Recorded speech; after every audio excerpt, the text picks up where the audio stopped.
Section 1. You will hear a telephone conversation between a customer and a sales assistant at a shop that rents bicycles. You will see that there is an example that has been done for you. On this occasion only, the conversation relating to this will be played first. Hello, Clark's Cycle Hire. My name's Keith. How can I help you? Oh, hello. I saw your ad in the local paper, and as I'm thinking of doing some cycling, I'm wondering what kinds of bike you have and what your prices are like. Well, we hire out two main types of machine, touring and mountain bikes. Are you likely to be riding off-road, do you think? No, I'll probably be sticking to roads and country lanes, so a touring bike would be best, I think. The type of bike is touring bike, so touring has been written in the space. Now we shall begin. You should answer the questions as you listen, because you will not hear the recording a second time. Listen carefully and answer questions 1 to 7. Hello, Clark's Cycle Hire. My name's Keith. How can I help you? Oh, hello. I saw your ad in the local paper, and as I'm thinking of doing some cycling, I'm wondering what kinds of bike you have and what your prices are like. Well, we hire out two main types of machine, touring and mountain bikes. Are you likely to be riding off-road, do you think? No, I'll probably be sticking to roads and country lanes, so a touring bike would be best, I think. Right, well, the rate will be £50 for a week or £14 per day. So it's a lot cheaper to rent by the week? Yes, definitely. Though it's important to bring the bike back on time. Otherwise, I'm afraid we have to charge a late return fee. And how much is that?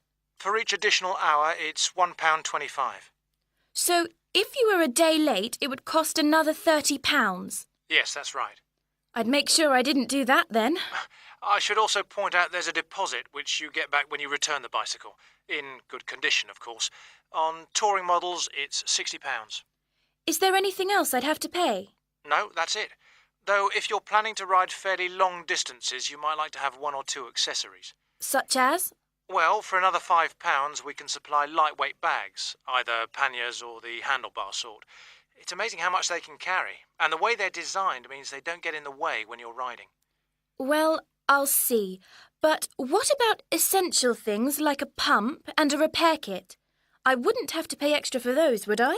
No, there's no charge for things like that. Or for a lock. It's a good strong one too. Just make sure you don't lose the key. That reminds me, what about insurance? What happens if someone steals the bike, in spite of the wonderful lock? Didn't I mention that? Oh, I should have told you that's included in the rental too.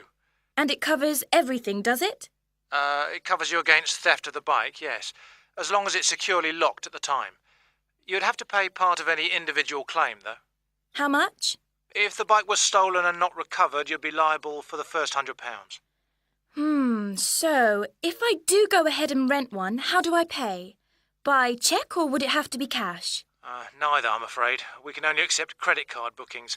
Otherwise, we'd have to ask our customers for the full value of the machine as a deposit. I've got a Visa in my name. Would that be okay? Sure.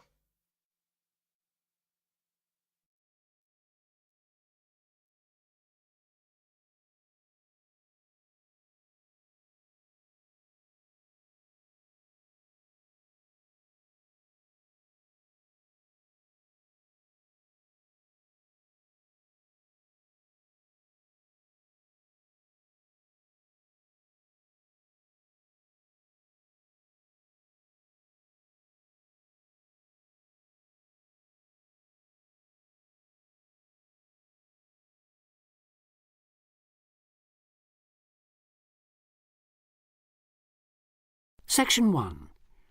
Now listen and answer questions 8 to 10. So if I want to have a look at the bikes, how do I find you?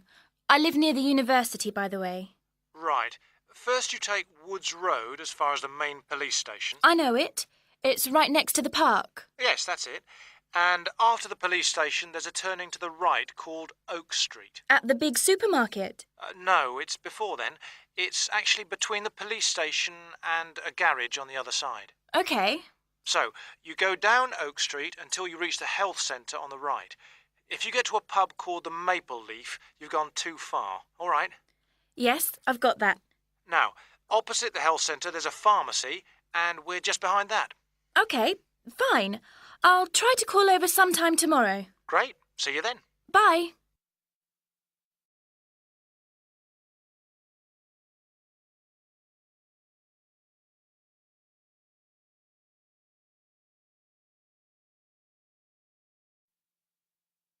Test 1. Listening. Section 2. You will hear an extract from a radio programme for people who live abroad. Listen and answer questions 11 to 17.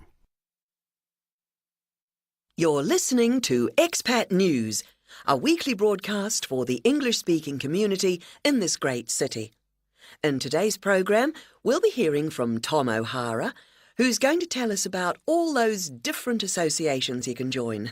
Tom. Good evening. Yes, in a city with so many of its residents born outside the country, it's hardly surprising there's such a huge range of expatriate clubs and societies. And many of these, of course, are aimed at English speakers. So, first and perhaps most obviously, we have the sports clubs, which in some cases field teams in things like rugby and tennis that compete against clubs in other parts of the country or even abroad. You don't have to play at this level to have fun, though. They can be just a great way to do some exercise and, of course, to get to know other people, especially if you're new in town. The same can be said of the many hobby and interest clubs that have sprung up here. Everything from landscape photography, such as the Viewfinders Club in the Harbour District, or Focus on the Airport Road, to old favourites like stamp collecting. Remember that this country has a long tradition of unusual and perhaps even eccentric societies, so there should be something for everyone. A place where you can meet people of different nationalities with the same social and/or cultural interests as you. For those who may be interested in rather more than just friendship, there's a wide range of lively social clubs. Several singles associations organise dancing of various kinds, while for people in a real hurry, there's speed dating, in which everyone talks to everyone else for just 5 minutes. Then, at the end, they decide which of them they would like to meet again by ticking their names on a list. In complete contrast to these are the many religious associations, reflecting the diversity of faith groups present in this multicultural city. Many of them, of course, have their own places of worship. Perhaps also of interest to those who've come here from other parts of the world are the international and cultural societies. These often provide a meeting place for people from a specific country, China, for instance, and particular ethnic groups, such as Afro-Caribbeans. As in other major cities, we have here local branches of many charities with names familiar around the world. Meetings of human rights organisations like Amnesty International are held regularly in English, as are those of environmental groups such as Greenpeace. All funds raised, by the way, go to the same kinds of good cause as they do in other countries you may have lived in. Inevitably, perhaps, there are also the political clubs, often connected with a particular party and, indeed, a particular country. So we have, for example, a local association of Republicans linked to and campaigning for that party in the US, and Liberal Democrats here doing the same for their party in Britain. Finally, on a lighter note, there's plenty to choose from in the performing arts. Whether you enjoy taking part or just watching and listening, you can take your pick from a whole range of groups. To take just a couple of examples, there's light opera at the Memorial Hall in the city centre, or a very lively amateur theatre company in the Park District. In summer, they give open-air performances of Shakespeare plays, free of charge.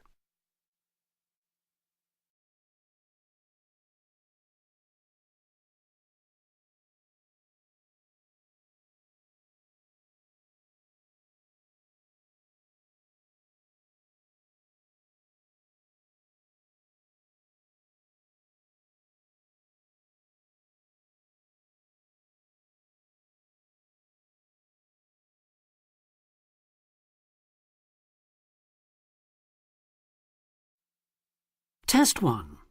Listening. Section 2. Now answer questions 18 to 20. I should mention at this point that clearly some districts have a higher concentration of English-speaking clubs than others, and that certain parts of town tend to specialise in particular activities. An obvious example would be the number of water sports clubs down near the river. Whatever the number, though, they usually have one thing in common. With the exception of a few associations linked to particular countries and supported by their embassies here, in the vast majority of cases, it is the individual members who fund them, so an entry fee or a subscription will be charged. You may be used to council-subsidised sports centres and the like in your home country, but I'm afraid that's not the case here. Assuming you can afford it then, you can be fairly sure that somewhere out there you'll find a club that caters for your own particular fascination. If it's very important to you and you intend to spend a lot of time on it, it might even determine which district of the city you decide to live in. In the unlikely event that you really can't find such a club, the solution is to try to persuade friends and anyone else you meet of the need for one. You could also use the local small ads on the internet to suggest the idea. You'll be amazed at just how many people share even the strangest interest. Then you can start your own. That is the end of Section 2.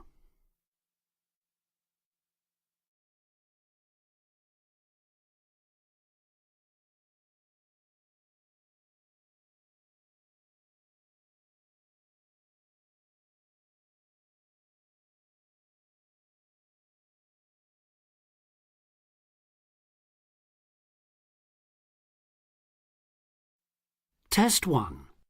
Listening. Section 3. You will hear a tutor and 2 students discussing the best ways to study. Listen carefully and answer questions 21 to 25. Well, how are you both settling in? Fine. Yes, no problems. So far, anyway. Good.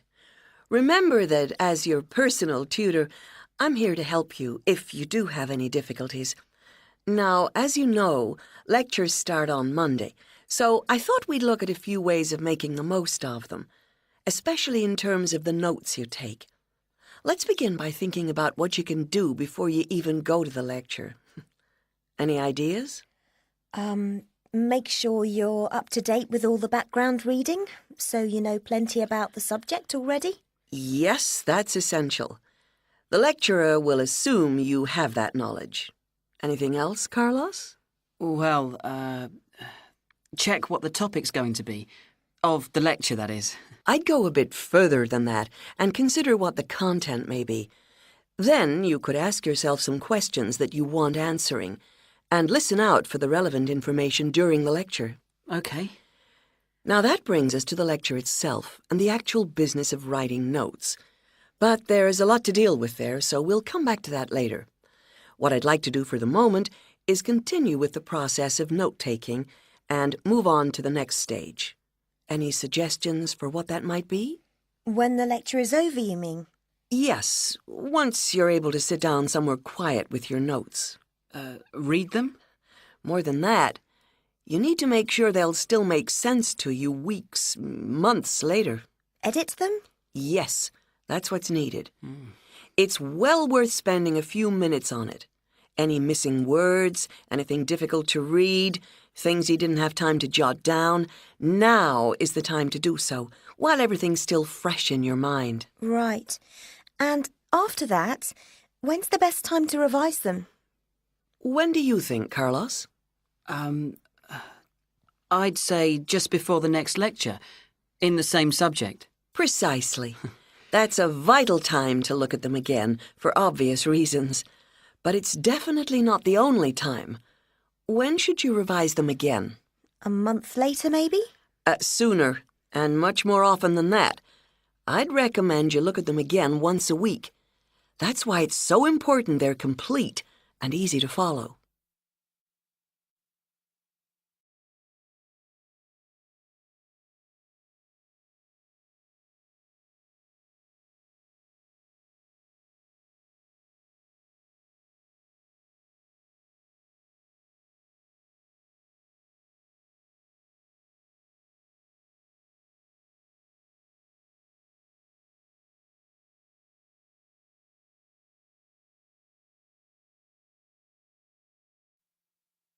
Test 1. Listening. Section 3. Now answer questions 26 to 29. Right. Let's go back to note-taking and begin with the basics before the lecture has even started. What should you do when you walk into the room? Get a good seat, at the front if you can, where you can hear clearly and avoid distractions. Yes, though obviously others will have had the same idea, so it's as well to get there a bit early. So, when the lecture's underway and you're busy jotting things down, what should you try to ensure? That you're getting all the main points. And what if you don't catch something you know must be important? I'd leave a space. Then I could check it later, perhaps by asking a question at the end and fill it in afterwards. That's an excellent way to deal with it, yes. And there's something else I'd like to mention here. Talking about going through notes afterwards, it's absolutely vital that what you write is legible for one very good reason. It saves time. You'll waste many hours during the course if your revision is held up because you can't read what you've written. Okay, what else can we do to make listening and note-taking more efficient? Well, I always listen out for signpost words. Sorry, what are they? They're the ones lecturers use to say where they're going. A bit like a signpost at a road junction, I suppose. Things like, the first reason is, however, to sum up, and so on. Yes, they can tell you when something important is coming and help you organize your notes, too. Test 1. Listening. Section 3. Now answer question 30. Is there anything else you can add, Carlos? There's something I think's very useful, but it's later, after the lecture is finished. That's fine. Go on. Well, what I do is go through what I've written down, summing up the main points in a few words in the margin, on the left-hand side of the page. I try to use words that'll jog my memory, so that I can remember what everything's about when I look at them again. Yes, that can work very well. What some people do to review their notes is cover up their full notes from the lecture, maybe with a piece of paper or a card, and concentrate just on what they've put in the margin, trying to recall the details. Then they move the cover down a little and check whether they were right. Or you could put your main points on another piece of paper and clip them together. Instead of covering and uncovering, you just hold a page in each hand. Sure, it's down to personal preference, really. Everyone has their own learning style. That is the end of section 3.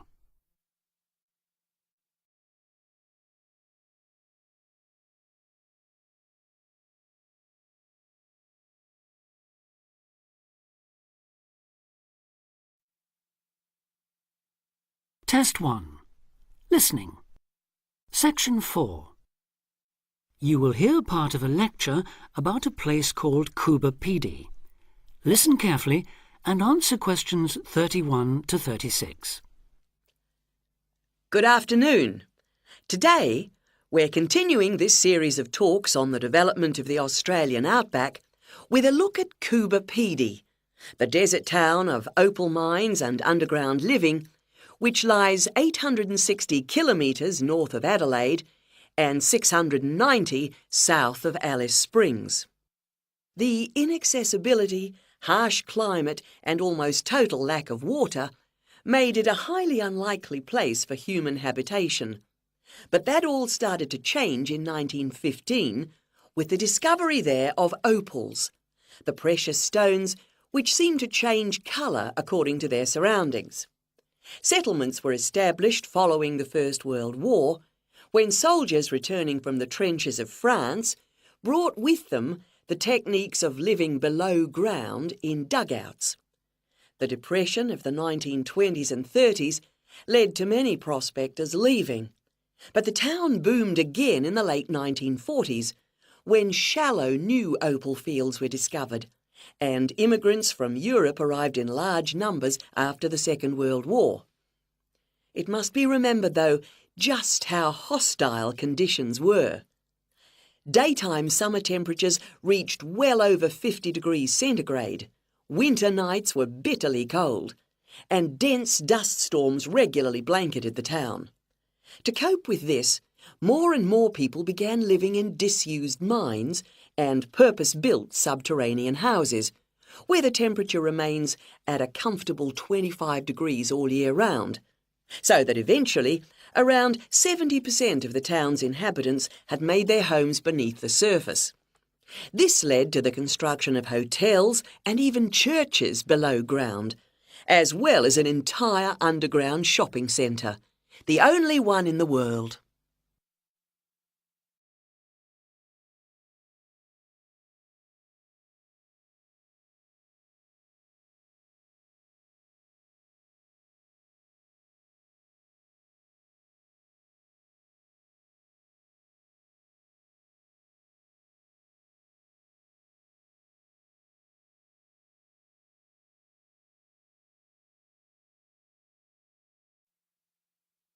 Test 1. Listening. Section 4. Now answer questions 37 to 40. Perhaps not surprisingly, this has now led to the emergence of a secondary industry, tourism.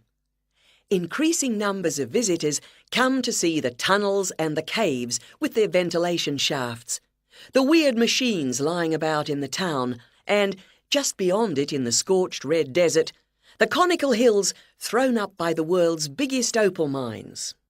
It's a logical stopping place for travellers too. The nearest town to Cooper Pedy is Woomera, in the prohibited area once used for launching space rockets. But even that is an enormous distance away. Within the town itself, there are plenty of hotel rooms and a number of ethnic restaurants. Remember that Cooper Pedy is one of the most multicultural places in Australia, with an estimated 45 nationalities represented, and its very own Opal Museum. A short distance from town, there's a section of the enormous barrier that runs thousands of kilometres across the country, the Dingo Fence, which is meant to keep these predatory wild dogs out of the sheep farming areas. Another attraction just outside town are the sets of various films made there, including Mad Max 3, as well as The Red Planet and Until the End of the World. Names that reflect the harshness of the terrain and temperatures there. The name Cooper Pedy, incidentally, comes from an Aboriginal expression meaning white man's hole in the ground. Next, I'd like to go on to talk about Broken Hill, another mining town, but one that... That is the end of Test 1.